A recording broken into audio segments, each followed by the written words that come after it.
The ship. A voyaging ship was wrecked during a storm at sea, and only 2 of the men on it were able to swim to a small deserted island.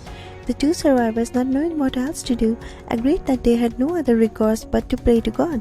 However, to find out whose prayer was more powerful, they agreed to divide the territory between them and stay on the opposite sides of the island.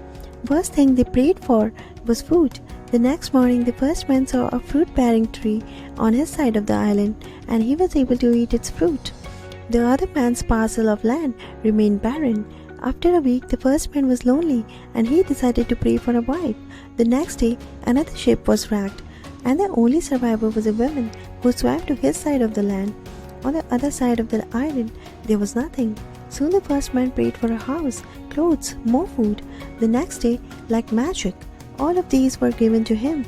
However, the second man still had nothing. Finally, the first man prayed for a ship so that he and his wife could leave the island. In the morning, he found a ship docked at his side of the island. The first man boarded the ship with his wife and decided to leave the second man on the island. He considered the other man unworthy to receive God's blessings, since none of his prayers had been answered. As the ship was about to leave, the first man heard a voice from heaven, booming, "Why are you leaving your companion on the island? My blessings are mine alone, since I was the one who prayed for them." The first man answered, "His prayers were all unanswered, and so he does not deserve anything." "You're mistaken," the voice rebuked him. "He had only one prayer, which I answered.